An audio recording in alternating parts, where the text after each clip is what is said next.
Good morning, good afternoon, good evening, and welcome to the ETVT podcast, where you're free to build your perception from an infinite world of possibilities. I'm your host, Elijah Vargas. What up, ladies and gentlemen? ETVT is back in the house with another episode. Good to see y'all. Glad you're here. Today, we're going to have a book review. Surprisingly, this is going to be a fiction book, and I am super stoked about this. So let me tell y'all something. This book that I'm going to review, it's called Sanctuary of the Shadow by Aurora Ascher. If I butchered your name, I apologize, madam. You have a wonderful brain, if that makes you feel any better. Um, and I saw this book at the farmer's market for like 30 bucks. And I'm not going to lie. This is going to sound corny, but I went into the little trailer and this book was just speaking to me. So I took a picture of it. And I was like, I'm going to spend $30 on a book right now, whatever. Then I saw Sam's Club for 19. So I snagged it. And oh, first of all, Aurora, thank you. And I'm going to tell you why I'm thanking you.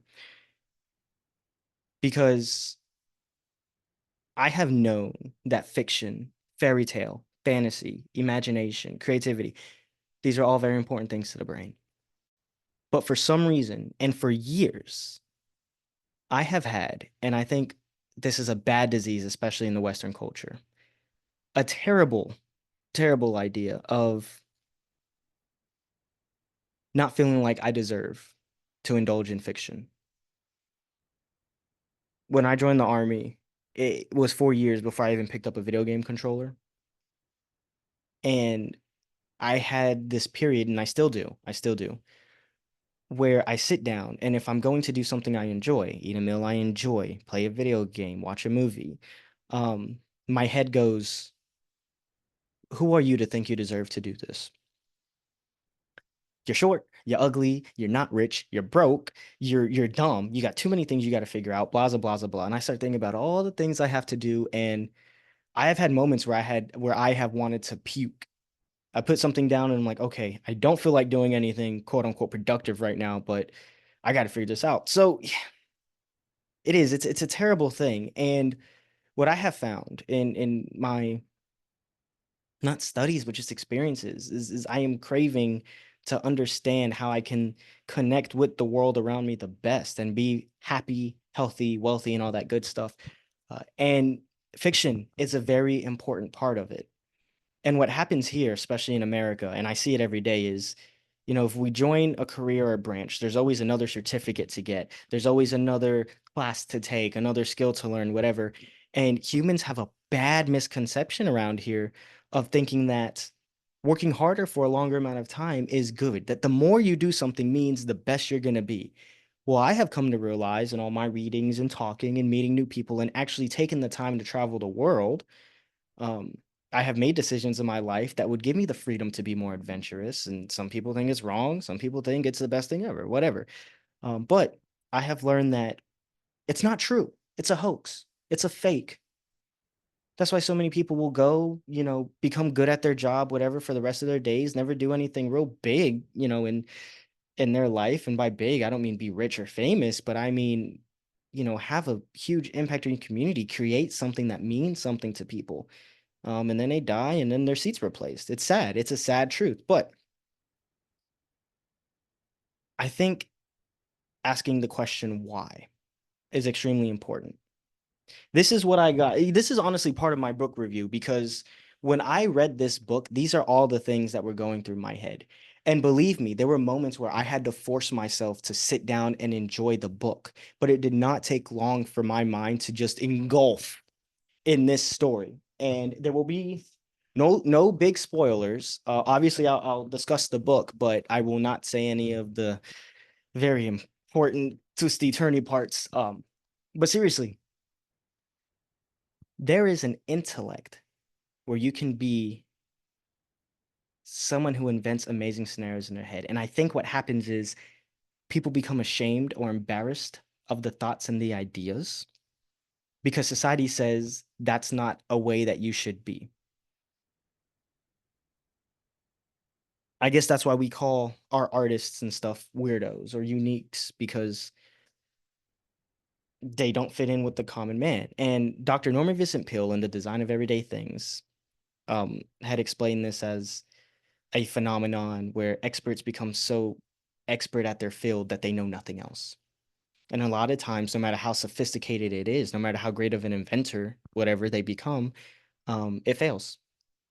And it's the same thing. You know, they go their life writing these papers and trying these things, and nothing happens because they can't build things that are out of their own world. They don't know how to communicate. They don't know, how to ask what is really needed. Michael J. Tatum and Justin Waller, and actually this is a book, but those two gentlemen are people who have introduced this idea to me. Um, Michael J. Tatum was actually on the podcast. Justin Waller is on the internet. Um, there's this thing called the second mountain where every person well, not every person now. Let me be very clear. The second mountain is when a human gets to a point in their life where they realize that after getting all the certificates, a PhD, writing papers, getting this career and getting these awards or whatever, they're not fulfilled as a human being. We're all doing it, and a lot of times humans here, not only do they block out the importance of imagination and fiction and all creativity that has come with their spirit, but they stop asking the question why. Because a lot of us, um, are really manipulated into believing that we are the ones with the answer at all times, not realizing that our day job isn't, it's our day job, you guys. We're not creating anything. We're not doing better for the people we love. And I think it's funny how every single thousands and thousands of people, every single person, when they let their status define them, that's usually not how they feel, where it's like they're the most important person in the history of the world when they're working the industrial line or doing this paper or whatever. I'm not saying having a day job's bad. Don't get it confused. I actually love my day job. Um, but there's a bad human issue that we have, and we are so disconnected with who we are, what we are in our nature, and we kill ourselves.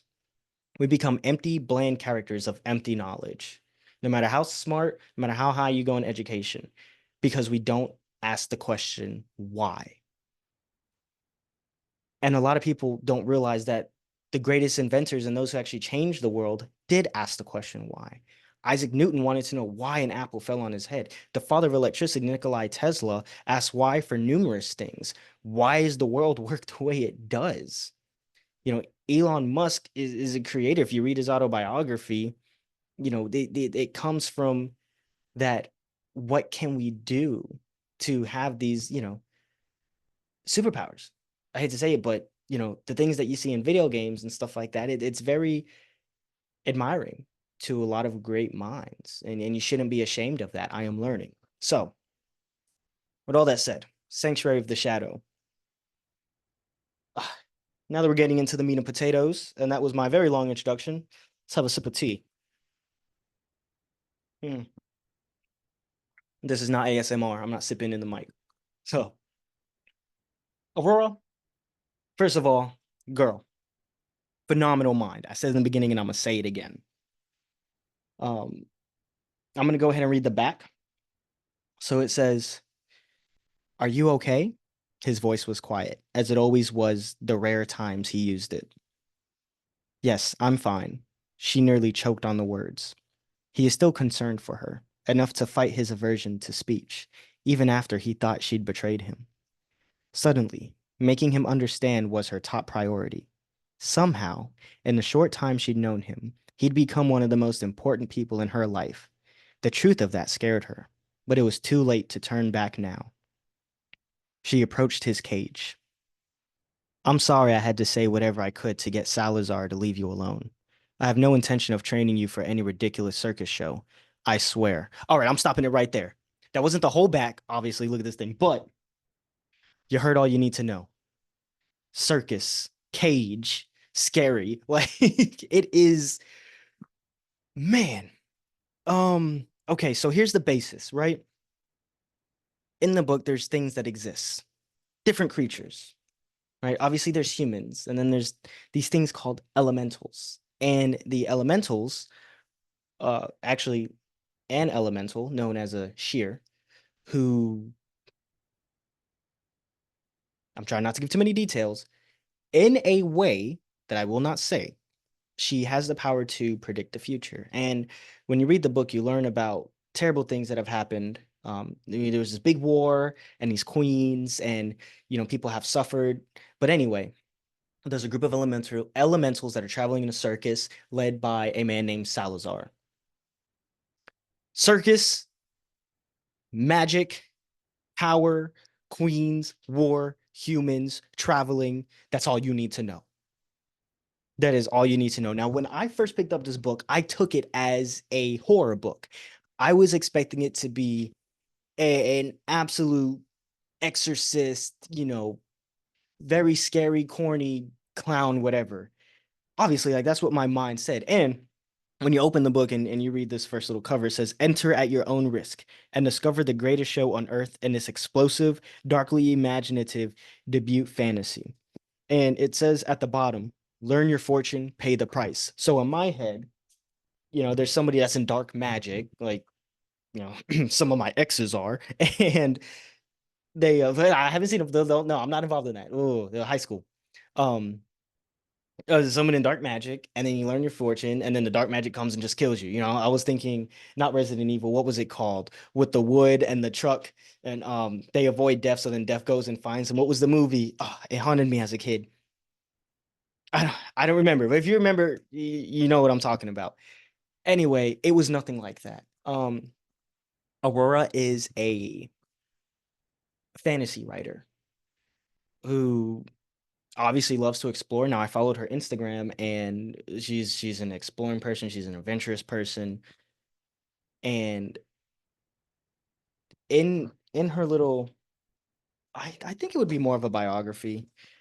Of course. Aurora Ascher is a fantasy and paranormal romance author and lover of misunderstood monsters, redeemable anti-heroes, and epic happily ever afters. A woman of many creative pursuits, Aurora is also a professional musician and visual artist. She currently resides in Montreal with her trusty espresso machine and her endlessly patient husband, whom she sometimes doesn't see for hours until she emerges from her writing cave like a bear in springtime. Yeah, so that's the artist that we're working with. And if you want to see her picture, give me 1 second. I'll put it up to the camera. Bam. That's it. All right, those are all the spoilers from this book you're gonna get.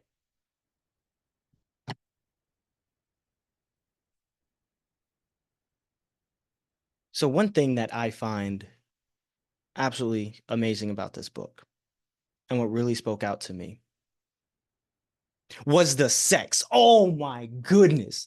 Aurora, are you crazy? Let me tell you guys what happened. Let me tell you guys what happened.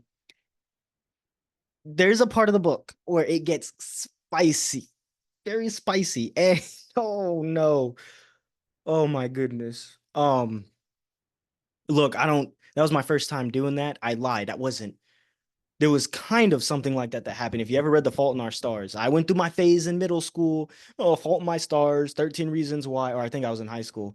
13 Reasons Why. I walked around. Oh my goodness. I walked around with an acoustic guitar. Um, I joined the choir. I fell in love with all the emo girls.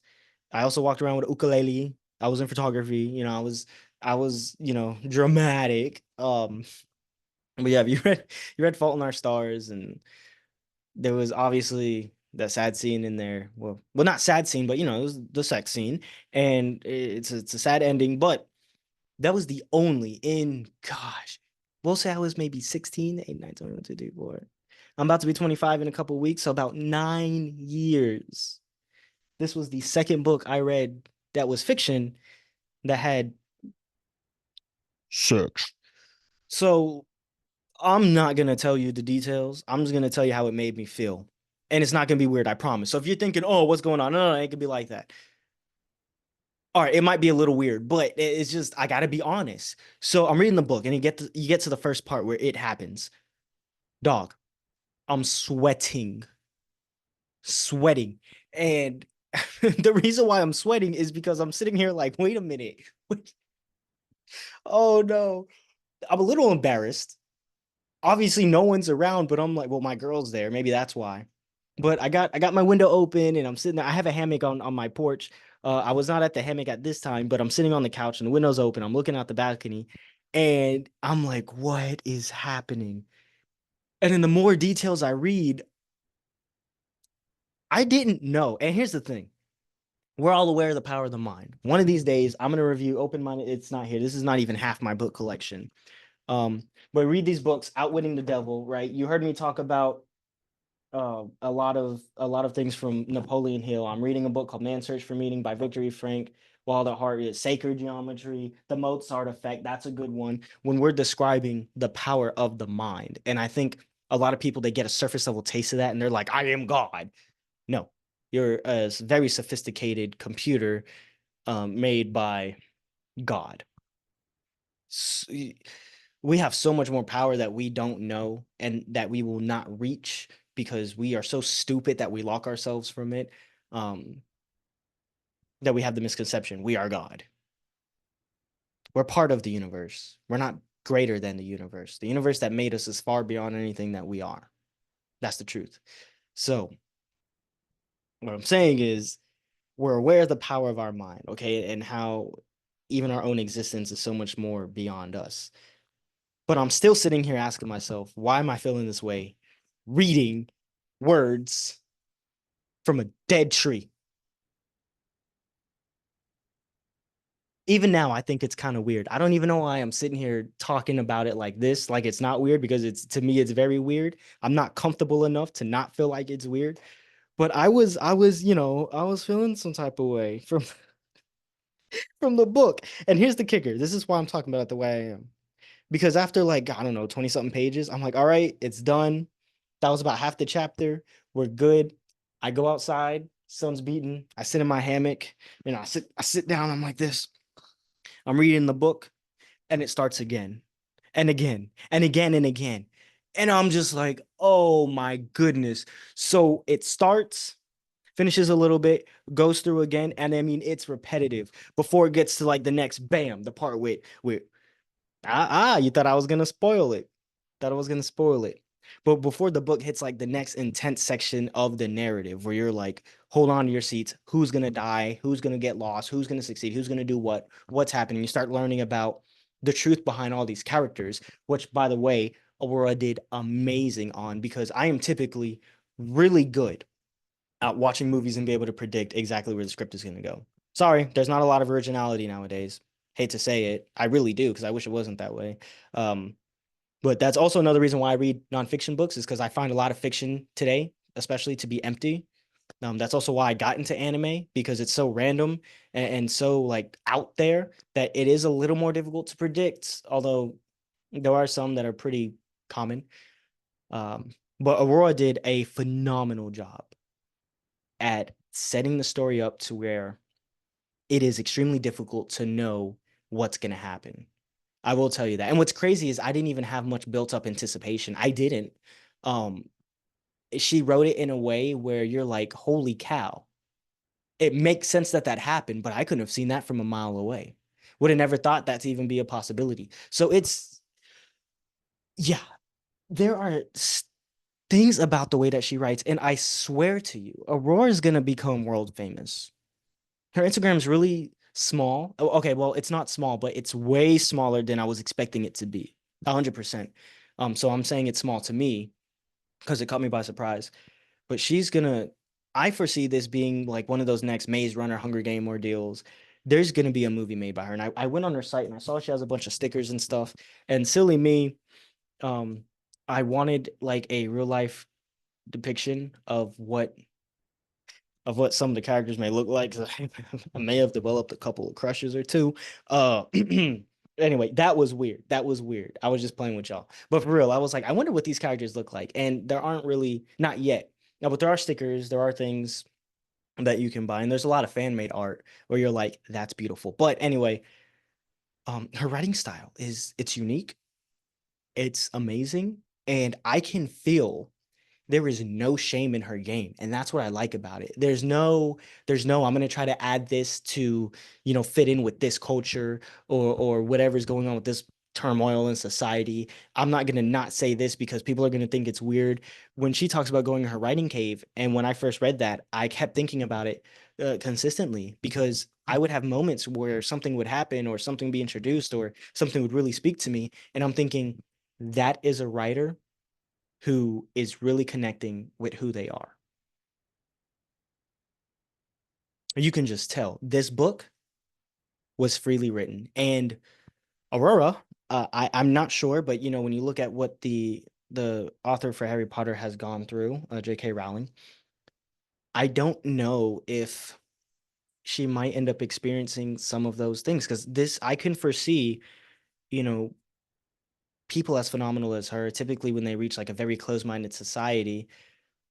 Same thing happened with there was a Wrinkle in Time. There was a book made in Disney. Now I read that book when I deployed overseas, um, but I didn't know that there were places in Alabama that had banned it from schools because it was like witchcraft, blah blah blah. No, it's imagination.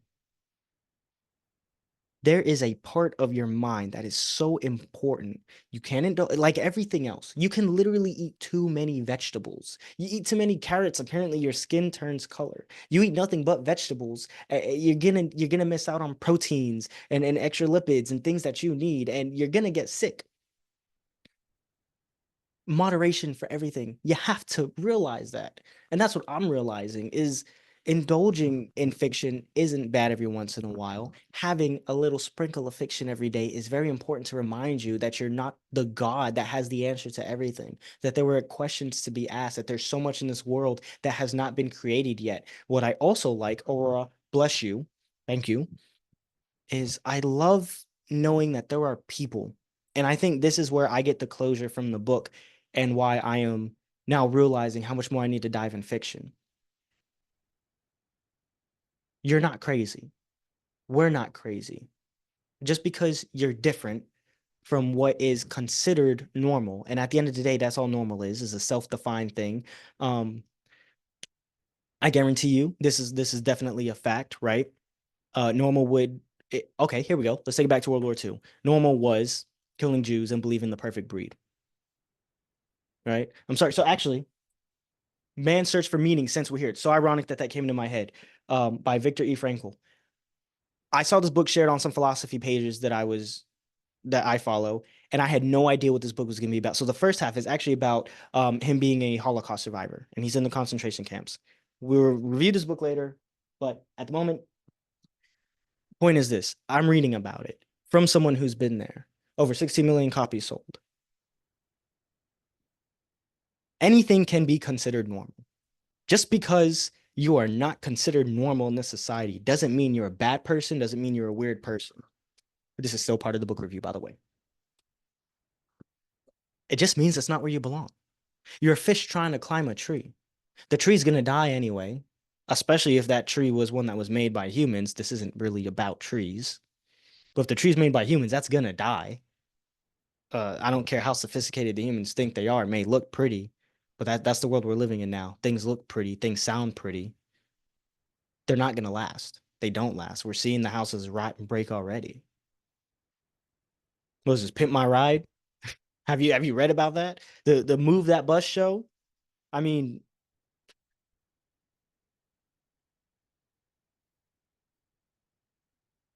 there are still people in this world that are asking the question why.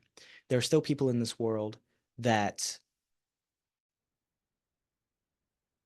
will sit here and try to explain the unexplainable. And that's what I think is happening with this book, with any fiction book and any true, artist, I would say, is, oh man, this is a hard thought to get out. So I may not say this correctly, but in my head, let me hold this the right way. People like Aurora, and I don't know how he is now, but if you ever read On Writing by Stephen King, people like Stephen King, especially the old Stephen King, or like the old 50 Cent. I'm sorry, don't like a lot of 50 Cent's new music. I don't really vibe with it, or the old Jordan or Lucas. Um, so any artist, any type of artist, they become what they become because they're trying to explain the unexplainable. And I think when people start taking that and taking how they interpret it and defining real life with that. So, for example, um, a lot of people will take a book like this and decide, well, I want to get into witchcraft because elementals. And then they start going to things that they probably really shouldn't. Or a lot of people hear really good rap music and the narrative, and they're like, now I want to live that life. When you look at what happened to this one young man on Instagram Live, it was tragic. It was catastrophic. But when you look at what the adults in the industry are talking about, the rappers who are rapping about these things that are happening, 50, not 50 Cent, I'm sorry, Ice Cube said the same companies that own the labels own the private prisons. When these narratives are pushed out, we, as these dumb-minded creatures that we are, and so lost in our own act of thinking we're God and we have all the intelligent answers, we think that everything that we interpret things is right. And I think that also has to do with the fact because we can make sense of it. But just because we can make sense of it doesn't mean we are the answer or have the answer, it is the right answer. That's where terms like open-mindedness comes in. And that's not what normal society has. So no, you're not crazy. If you ask me, I think that you are more right than you are normal. And actually, I'm talking to you, Aurora. And that's how you made me feel. And that's how I think anybody who reads a book like this with an open mind is going to feel. This really does go beyond the amazing narrative that you have developed. Well, you and your team, you gave your credit to your team. I'm going to give credit to your team as well. Um, let's not get caught in the idea that, you know, everybody can make amazing things by themselves. That main character mindset is a stupid narrative that was pushed by Hollywood. It's dangerous. It doesn't exist. Sorry. But Aurora and her team, amazing, like I just said. But seriously, I would give this book a 10 out of 10. And I promise if you want me to pull books that I would not give a 10 out of 10, I would. I'm not just saying that to say it. I'm saying it because this was a good narrative. This makes you feel good. And she just has a way of connecting with the reader, literally on a personal level. So whether you're into fiction or not, I think that every person, and I think that every person knows that there are things to be overcome. A lot of people have this come out in the form of anger, in the form of disrespect, in the form of ego.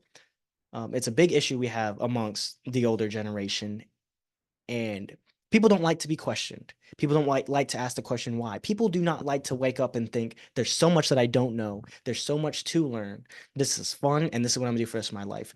I don't know where this came from, but I think society, especially in Western culture, is a big. I sleep better when I feel like everything is in my control.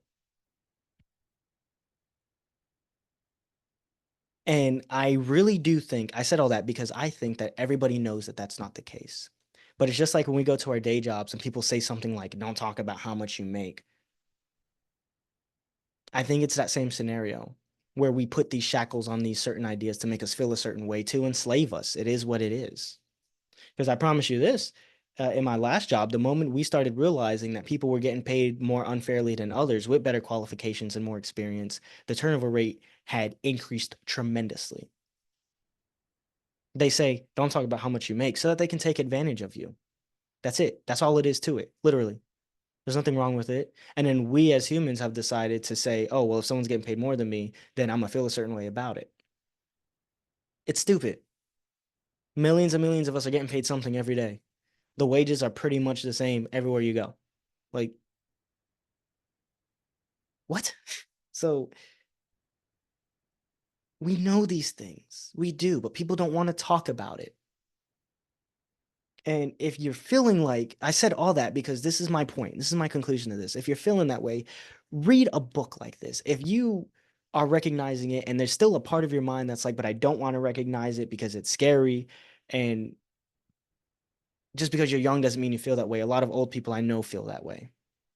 But, a manly man adult or a grown, independent woman isn't going to say, I'm scared. They're not going to do that. But they know. They know. Pick up this book, read it, connect with it. Don't just look at it from a this makes me feel weird type of ordeal. Look at it from a it is now okay to connect with this side of human creativity. everything that you read doesn't have to define you, but there is something that happens to the brain, which Aurora did an amazing job at, where you just feel like you're unlocking all these different ways of connecting with the world around you. And that, at the end of the day, is what art is. That's why I chose that book to want to give a shout out to and to give a nice little review to, because that's what it did for me. And that's what I know it will do for you if you read it with an open mind.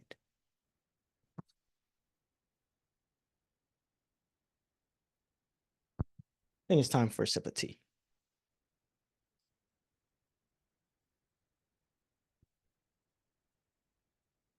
So, Aurora, thank you for this beautiful work of art.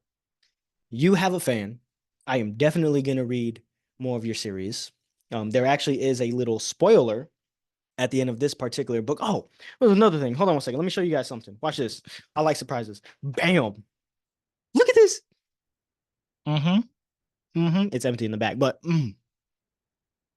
so there is a spoiler at the end of the series for another one of the books she had.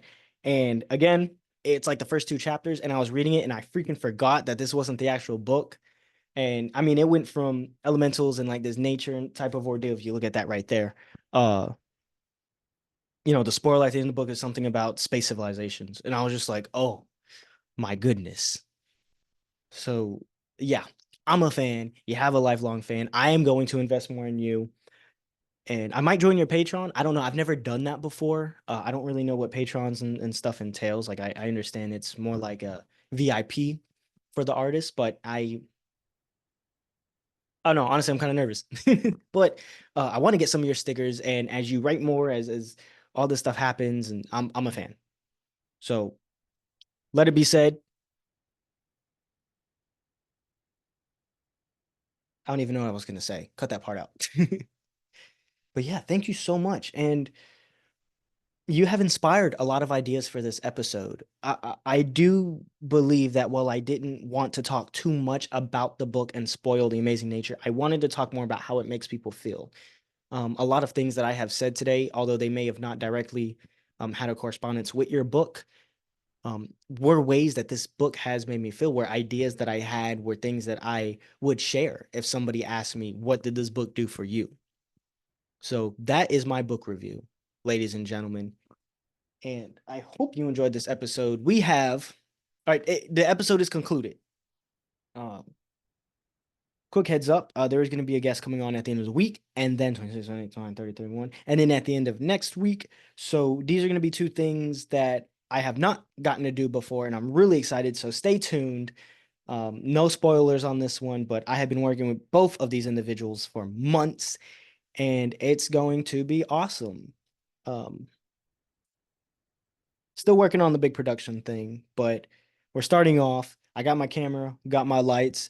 We're going all in. And as time goes on, it'll be more like a, you know, camera one, camera two. I'll have a team. It's gonna get better, trust me. But with that, I look forward to the future. Hope you enjoyed this, ladies and gentlemen. ETVT out of here.